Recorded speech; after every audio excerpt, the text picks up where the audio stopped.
ഈ കൊച്ചെൻ്റെ കയ്യെ പിടിച്ച് കൃപാസനം മുഴുവൻ കൊണ്ടു നടന്ന് കാണിക്കുന്നത് മാതാവ് എന്നെ കാണിച്ചു തരുന്നുണ്ട്. അപ്പോൾ ഞാൻ കൃപാസനം മുഴുവൻ നടന്ന് ഞങ്ങൾ രണ്ടുപേരൂടെ നടക്കുമ്പം ജോസഫ് അച്ഛൻ എന്നെ വിളിക്കുന്നത് ഞാൻ കാണുന്നുണ്ട്. അപ്പോൾ ഞാൻ മാതാവിനോട് ഇവിടെ കയറിയപ്പോൾ മുതൽ പ്രാർത്ഥിച്ചു, അമ്മ മതിയായിരിക്കട്ടെ. എൻ്റെ പേര് റെബേക്ക ബെൻ. ഞാൻ ബാംഗ്ലൂരിൽ നിന്നും വരുന്നു. ഞാനിവിടെ വരുന്നതിന് മുമ്പ് ഒത്തിരിയേറെ പ്രശ്നങ്ങളിൽ കൂടെ കടന്നു പോയിക്കൊണ്ടിരുന്ന ഒരു വ്യക്തിയായിരുന്നു.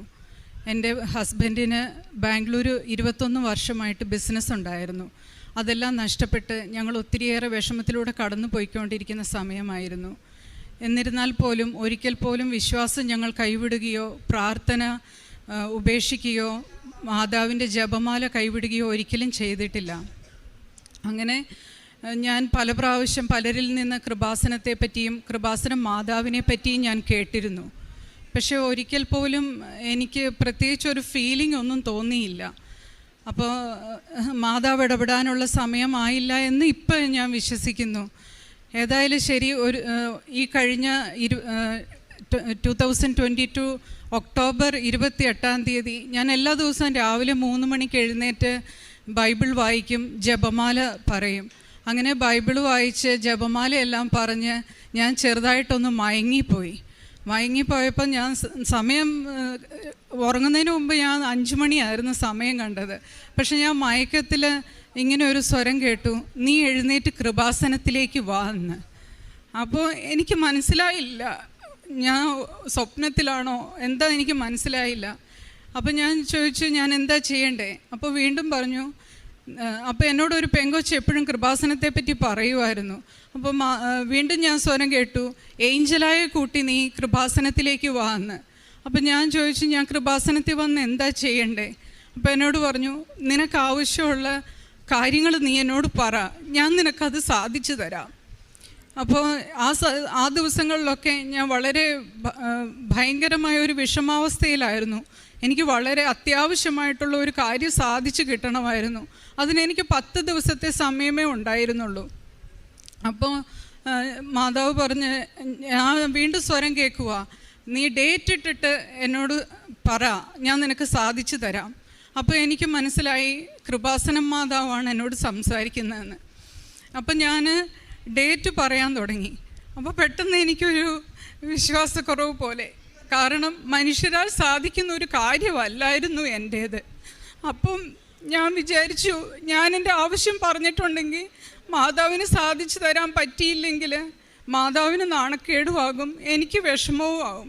അപ്പം ഞാൻ മാതാവിനോട് പറഞ്ഞു, അമ്മേ ഞാൻ ഡേറ്റ് ഒന്നും പറയുന്നില്ല, എൻ്റെ ഈ ആവശ്യം നടന്നു കിട്ടാൻ എനിക്ക് 10 ദിവസം സമയമേ ഉള്ളൂ, അമ്മ എനിക്കത് സാധിച്ചു തരണം എന്ന് പറഞ്ഞു. ഇത് ഒക്ടോബർ 28 ഇത് നടക്കുന്നത്. നവംബർ 6 പറയുന്ന ഒരു ദിവസം, 10 ദിവസം പോലും എടുത്തില്ല, എൻ്റെ ആ വലിയ ആവശ്യം മാതാവ് എനിക്ക് സാധിച്ചു തന്നു. എൻ്റെ ആവശ്യം നടന്നു കഴിഞ്ഞിട്ടും എനിക്ക് കൃപാസനത്തിൽ വരാൻ ഒക്കുന്നില്ല. അപ്പോൾ ഞാൻ ആ പെങ്കൊച്ചിനെ വിളിച്ചു. രാവിലെ ഉറക്കം എഴുന്നേറ്റ് കഴിഞ്ഞിട്ട് ഞാൻ ആ പെൺകുട്ടിയെ വിളിച്ചു. ഞാൻ പറഞ്ഞു, ഏഞ്ചല, മാതാവ് പറയുന്നു നിന്നെ കൂട്ടിയിട്ട് കൃപാസനത്തിൽ വരാൻ പറയുന്നെന്ന് പറഞ്ഞു. അപ്പോഴത്തേക്ക് ആ കൊച്ചു ഭയങ്കരമായിട്ട് കരയാൻ തുടങ്ങി. കാരണം എന്താണെന്ന് വെച്ച് കഴിഞ്ഞാൽ അവളിവിടെ കൃപാസനത്തിൽ വന്ന് ഉടമ്പടി എടുത്തിട്ടുണ്ടായിരുന്നു അവൾക്കൊരു ജോലി കിട്ടാൻ വേണ്ടിയിട്ട്. അങ്ങനെ അവൾക്ക് ഒക്ടോബറിൽ ജോലി കിട്ടി. അപ്പോൾ അവളും മാതാവിനോട് പറഞ്ഞായിരുന്നു അവൾക്ക് ജോലി കിട്ടിക്കഴിഞ്ഞാൽ ആദ്യത്തെ സാലറിയിൽ അവൾ ഒരാളെ കൃപാസനത്തിൽ കൊണ്ടുവരാമെന്ന്. അങ്ങനെ അവളുടെ ഫ്രണ്ട്സിനോടും ഒത്തിരി ആൾക്കാരോടും ഒക്കെ ചോദിച്ചു കൃപാസനത്തിൽ അവളുടെ കൂടെ വരാമോ എന്ന്. അപ്പോൾ ആരും വരാമെന്ന് പറഞ്ഞില്ല. അങ്ങനെ ഇരിക്കുന്ന സമയത്താണ് ഞാൻ അവളെ ഒക്ടോബർ 28 വിളിച്ചിട്ട് പറയുന്നത്, ഏഞ്ചല, മാതാവ് എന്നോട് പറയുന്നു നിന്നെ കൂട്ടി കൃപാസനത്തിൽ വരാൻ പറയുന്നെന്ന് പറഞ്ഞു. അപ്പോൾ അവൾ വലിയ വായിൽ കരയാൻ തുടങ്ങി. ചേച്ചി, ഞാൻ ഇന്ന് വരെ അന്വേഷിച്ചിട്ട് ആരെയും കിട്ടിയില്ല, അപ്പോൾ ചേച്ചിയെ കൊണ്ട് കൃപാസനത്തിൽ ചെല്ലാൻ വേണ്ടിയിട്ടാണ് അങ്ങനെ സംഭവിച്ചത്, അപ്പോൾ ചേച്ചിയെ തന്നെയാണ് ഞാൻ കൊണ്ടുപോകേണ്ടതെന്ന് പറഞ്ഞു. അങ്ങനെ നവംബർ 10 അവളുടെ സാലറി കിട്ടിയിട്ട് അവൾ എന്നെയും കൊണ്ട് ഇവിടെ വരാമെന്ന് പറഞ്ഞിരുന്നു. നവംബർ 10 ഡിസംബർ 10 അവൾ എന്നെയും കൊണ്ട് ഇങ്ങോട്ട് വന്നില്ല. അപ്പം ഞാനിങ്ങനെ മാതാവിനോട് ചോദിച്ചു, അമ്മേ, എനിക്ക് ഇനിയും അമ്മയുടെ അടുത്ത് എത്താനുള്ള സമയമായിട്ടില്ലയോ, എന്താണ് എൻ്റെ തടസ്സം എന്ന് ചോദിച്ച് ഞാൻ ഭയങ്കരമായിട്ട് വിഷമിച്ചു. അപ്പം മാതാവ് എന്നോട് പറഞ്ഞു, ആ കൊച്ചിന് നിന്നെ കൊണ്ട് കൃപാസനത്തിൽ പോകാനുള്ള പണമില്ല, അപ്പം നീ അവളോട് പറ, അവളുടെ ചിലവും കൂടെ നീ എടുക്കാമെന്ന് പറ, അപ്പോൾ അവൾ നിന്നെ കൊണ്ടുപോകുമെന്ന് പറഞ്ഞു. അപ്പോൾ അതിനിടയ്ക്ക് എൻ്റെ ഹസ്ബൻഡും കൂട്ടുകാരും ഒക്കെ പറയുന്നുണ്ടായിരുന്നു, മാതാവ് നിനക്ക് ഇത്രയും വലിയ കാര്യം ചെയ്തു തന്നതല്ലേ, നീ ആ കൊച്ചിനെ വെയിറ്റ് ചെയ്യണ്ട, നീ കൃപാസനത്തിൽ തന്നെ പോയിട്ട് വാ. അപ്പം ഞാൻ പറഞ്ഞു, ഇല്ല, മാതാവ് ആ കൊച്ചിനെ കൂട്ടിക്കൊണ്ട് പോകാൻ പറഞ്ഞിട്ടുണ്ടെങ്കിൽ അതിലെന്തെങ്കിലും ഒരു കാര്യം ഉണ്ടാവും, അപ്പം ഞാൻ അവളെയും കൊണ്ടേ വരുന്നുള്ളൂ എന്ന് പറഞ്ഞ് ഞാൻ വെയിറ്റ് ചെയ്തു. അങ്ങനെ ഞാൻ ഡിസംബർ 10 അവളെ വിളിച്ചിട്ട് പറഞ്ഞു, എടി മാതാവ് പറയുന്നത് നിൻ്റെ അടുത്ത് പൈസ ഇല്ലെന്നാണ് പറയുന്നത്, എന്നോട് എല്ലാ ചിലവും കാര്യങ്ങളും എടുക്കാൻ പറഞ്ഞിട്ടുണ്ട്, ഞാൻ എടുത്തോളാം, നമുക്ക് പോകാമെന്ന് ചോദിച്ചു. അപ്പോൾ അവൾ പറഞ്ഞു, ചേച്ചി ഇന്ന് തന്നെ ടിക്കറ്റ് എടുത്തോ, ഞാൻ വരാൻ റെഡിയാ, എൻ്റെ അടുത്ത് പൈസ ഇല്ലാത്തത് കൊണ്ട് തന്നെയായിരുന്നു ഞാൻ ചേച്ചിയെ കൊണ്ടുപോകാതിരുന്നതെന്ന് പറഞ്ഞു. അങ്ങനെ അന്ന് തന്നെ ഞാൻ ടിക്കറ്റൊക്കെ റെഡിയാക്കി ഞങ്ങൾ രണ്ടുപേരോട് ഇവിടെ കൃപാസനത്തിൽ വന്നു. ഇവിടെ വന്ന് അപ്പോൾ ഞാൻ ഒത്തിരി വർഷമായിട്ട് പല അസുഖങ്ങളായിട്ട് കഷ്ടപ്പെടുവാണ്. എൻ്റെ വയറ്റിൽ ഓൾറെഡി എനിക്ക് 6 ഓപ്പറേഷനൊക്കെ കഴിഞ്ഞു. അതിനകത്ത് വലിയൊരു സർജറി നടന്നത് എന്താണെന്ന് വെച്ചാൽ എൻ്റെ വയറ്റിൽ ഒരു 15 സെൻറ്റിമീറ്ററുള്ള ട്യൂമർ ഉണ്ടായിരുന്നു. അപ്പോൾ ആ ട്യൂമർ ആർക്കും റിമൂവ് ചെയ്യാൻ പറ്റുന്നില്ല, ഒത്തിരി വളർന്നു പോയി. അപ്പോൾ 5 സെൻറ്റിമീറ്റർ കൂടുതലുള്ള ട്യൂമർ ഭയങ്കര ബുദ്ധിമുട്ടാണ് ഡോക്ടേഴ്സിന് ഓപ്പറേറ്റ് ചെയ്യാൻ. അപ്പോൾ ഇത് 15 സെൻറ്റിമീറ്റർ ആയപ്പോഴത്തേക്കും ഡോക്ടേഴ്സ് പറഞ്ഞു അത് ടച്ച് ചെയ്താൽ പൊട്ടിപ്പോവും, അപ്പോൾ അവർക്ക് ഭയങ്കര റിസ്ക്കാണ്, നിങ്ങൾ വേറെ ഹോസ്പിറ്റലിൽ പൊക്കോളാൻ പറഞ്ഞു. അങ്ങനെ ഞാൻ 11ാമത്തെ ഹോസ്പിറ്റലാണ് ഒരു ഡോക്ടർ എൻ്റെ സർജറി ചെയ്യാമെന്ന് പറഞ്ഞത്. അങ്ങനെ എനിക്ക് വലിയൊരു സർജറി കഴിഞ്ഞിട്ടിരിക്കുമായിരുന്നു. അപ്പോൾ സർജറി എന്ന് പറഞ്ഞാൽ ഈ ട്യൂമർ എടുക്കുന്ന കൂടെ എൻ്റെ യൂട്രസും ഓവറിയും സെർവിക്സും റിമൂവ് ചെയ്യേണ്ടി വന്നു. അപ്പോൾ ക്യാൻസറിൻ്റെ സ്റ്റാർട്ടിങ് സ്റ്റേജ് ആണെന്നുള്ള ഇതിൽ എല്ലാം റിമൂവ് ചെയ്യേണ്ടി വന്നു. അപ്പോൾ അത് കഴിഞ്ഞ് എനിക്ക് റെസ്റ്റ് എടുക്കാനൊന്നും സമയം കിട്ടിയില്ല. അപ്പോൾ ഞാൻ ഒത്തിരി ജോലികളൊക്കെ ചെയ്തപ്പം എൻ്റെ ഓർഗൻസ് പ്രൊലാപ്സ് ആയിപ്പോയി, എനിക്ക് ഇൻറ്റസ്റ്റൈൻ ഡിസെൻഡിങ് ആയി. അപ്പോൾ എൻ്റെ ഇൻറ്റസ്റ്റൈൻ ഇങ്ങനെ ഇറങ്ങി വന്നുകൊണ്ടിരിക്കും. അതിൻ്റെ കൂടെ 6 ഓപ്പറേഷൻ വയറ്റിൽ ചെയ്തപ്പം അവർ ഹോൾ ഇടുമല്ലോ, അതിൽ കൂടെ എനിക്ക് ഹെർണിയ ആയി. അപ്പോൾ ഈ ഇൻറ്റസ്റ്റൈൻ വന്നിട്ട് ബ്ലാഡറിൻ്റെ മുകളിൽ ഇരിക്കുന്നതുകൊണ്ട് ബ്ലാഡർ ലീക്കാണ്. അങ്ങനെ വയറ്റിൽ എനിക്ക് 3 മേജർ സർജറിയും കൂടെ ചെയ്യണമായിരുന്നു. ആ സമയത്താണ് ഇതൊക്കെ നടക്കുന്നത്. അപ്പോൾ എനിക്ക് യാത്ര ചെയ്യാനോ 10 നിമിഷം പോലും നിന്ന് ജോലി ചെയ്യാനോ നടക്കാനോ വെയിറ്റ് എടുക്കാനോ ഒന്നും പറ്റില്ല. അപ്പോൾ ഡോക്ടേഴ്സ് പറഞ്ഞിരിക്കുന്നത് കാല് മുകളിലേക്ക് ഉയർത്തി വെച്ച് തല താഴേക്ക് വെച്ച് കിടക്കണം, എഴുന്നേറ്റ് നടക്കാനേ പാടില്ല, കംപ്ലീറ്റ് ബെഡ് റെസ്റ്റ് ആയിരുന്നു എന്നോട് പറഞ്ഞിരുന്നത്. ഏതായാലും ശരി, എനിക്ക് യാത്ര ചെയ്ത് വരാനൊന്നും പറ്റത്തില്ല. പക്ഷേ ഞാൻ മാതാവിനെ മുറുകെ പിടിച്ചുകൊണ്ട് യാത്ര ചെയ്ത് ഞങ്ങൾ രണ്ടുപേരൂടെ ഇവിടെ വന്നു കഴിഞ്ഞപ്പോൾ ഇവിടുത്തെ തിരക്കൊക്കെ കണ്ടു കഴിഞ്ഞപ്പോൾ എനിക്ക് ഭയങ്കര ടെൻഷനായി. കാരണം ഇതിനകത്തേക്ക് കയറി വരാൻ പോലും പറ്റില്ലാത്തത്ര ജനമാണ്. അപ്പോൾ ഞാൻ പറഞ്ഞു, മോളെ നമുക്ക് തിരിച്ചു പോകാം, എനിക്ക് കണ്ടിട്ട് പേടിയാവുന്നു. അവൾ പറഞ്ഞു, സാരമില്ല ചേച്ചി എന്ന് പറഞ്ഞാൽ എൻ്റെ കൈ. അപ്പം ഞാൻ സ്വപ്നത്തിൽ കാണുന്നതിന് ഒരു കാര്യം പറയാൻ വിട്ടുപോയി. അപ്പോൾ മാതാവ് എന്നോട് ആ സമയത്ത് ഈ കൊച്ചെൻ്റെ കയ്യെ പിടിച്ച് കൃപാസനം മുഴുവൻ കൊണ്ടു നടന്ന് കാണിക്കുന്നത് മാതാവ് എന്നെ കാണിച്ചു തരുന്നുണ്ട്. അപ്പോൾ ഞാൻ കൃപാസനം മുഴുവൻ ഞങ്ങൾ രണ്ടുപേരൂടെ നടക്കുമ്പം ജോസഫ് അച്ഛൻ എന്നെ വിളിക്കുന്നത് ഞാൻ കാണുന്നുണ്ട്. അപ്പോൾ ഞാൻ മാതാവിനോട് ഇവിടെ കയറിയപ്പോൾ മുതൽ പ്രാർത്ഥിച്ചു, അമ്മ എന്നെ വിളിച്ചിട്ടാണ് ഞാൻ ഇവിടേക്ക് വന്നത്, എൻ്റെ എല്ലാ കാര്യങ്ങളും അമ്മ തന്നെ ഭംഗിയായിട്ട് നടത്തി തരണേ എന്ന് പ്രാർത്ഥിച്ചുകൊണ്ടാണ് വരുന്നത്. പക്ഷെ ഇവിടുത്തെ ജനമൊക്കെ കണ്ടപ്പോൾ എനിക്ക് പേടിയായി. ഏതായാലും ശരി, ഞാൻ ഈ പള്ളിയിൽ കയറി നിന്നു. കുറേ സമയം ഇരിക്കാനൊന്നും സ്ഥലമില്ല. അപ്പോൾ ഇവിടെ ഇരുന്ന ആളുകളെയൊക്കെ ഞാൻ നോക്കി, എനിക്കൊരിച്ചിരി സ്ഥലം തരുമോ എന്നുള്ള രീതിയിൽ. കാരണം എനിക്ക് ഒരു സെക്കൻഡ് പോലും നിൽക്കാൻ വയ്യാത്തത്ര വേദനയാണ്. അപ്പോൾ എൻ്റെ ഇൻറ്റസ്റ്റൈൻ ഇറങ്ങി വന്നാൽ അത് സഹിക്കാൻ പറ്റാത്ത വേദനയാണ്. അപ്പോൾ എനിക്ക് സ്ഥലമൊന്നും കിട്ടിയില്ല. ഏതായാലും ശരി, ആ കൊച്ചു വന്ന് എൻ്റെ കയ്യെ പിടിച്ച് എന്നെ സ്റ്റെപ്പ് കയറി വലിച്ചു മുകളിലേക്ക് കൊണ്ടുപോവുക. അപ്പോൾ എനിക്ക് സ്റ്റെപ്പൊന്നും കയറാൻ പറ്റുന്ന ആളല്ല. അപ്പോൾ ഞാൻ ചോദിച്ചു, എന്നെ എവിടെയാണ് കൊണ്ടുപോകുന്നത്? അവൾ പറഞ്ഞു, ചേച്ചി എൻ്റെ കൂടെ വന്നാൽ മതി. അങ്ങനെ എന്നെ എത്ര സ്റ്റെപ്പ് ഞാൻ കയറിയെന്നൊന്നും അറിയില്ല, ഓടിക്കയറിയാണ് പോയത്. അങ്ങനെ മോളിൽ ചെന്ന് ഞാൻ നോക്കുമ്പോൾ ഒരു ഹോള് നിറയെ ആൾക്കാരിയ്ക്കുക. അപ്പോൾ ആ കൊച്ചെന്നോട് പറഞ്ഞു, ചേച്ചി ഈ കൂടെ ഇരുന്നോളാൻ പറഞ്ഞു. എന്തിനാന്ന് പോലും അറിയില്ലാതെ ഞാൻ അവിടെ ഇരുന്നു. അപ്പോഴാണ് അറിയുന്നത് ഉടമ്പടിക്കാണെന്ന്. ഏതായാലും ശരി, ഞാൻ ജോസഫ് അച്ഛൻ പറഞ്ഞതൊക്കെ ശ്രദ്ധയോടെ കേട്ടു. ഉടമ്പടി എടുത്ത് താഴെ വന്നു, മാതാവിനെ എടുത്തുകൊണ്ട് ഇവിടെ വന്നു. അപ്പോഴെല്ലാം ഞാനിങ്ങനെ ആൾത്താരയിലേക്ക് നോക്കുവാണ്. അപ്പോൾ ജോസഫ് അച്ഛൻ ഇവിടെ ഒത്തിരി ആൾക്കാരെ കാണുന്നുണ്ട്.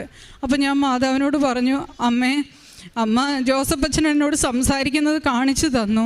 എനിക്ക് അച്ഛനെ കാണാൻ പറ്റുമോ, അമ്മ എന്നെ കാണാതെ വിടല് കേട്ടോ എന്നൊക്കെ അമ്മയ്ക്ക് എന്നോട് പറയാനുള്ളത് അച്ഛനിലൂടെ എന്നോട് പറയണേ എന്നൊക്കെ എനിക്ക് ആ സമയത്ത് എന്തൊക്കെ പ്രാർത്ഥിക്കാൻ തോന്നി അതൊക്കെ അമ്മയോട് ഇങ്ങനെ വർത്താനം പറഞ്ഞുകൊണ്ടേയിരിക്കുവാണ് ഞാൻ.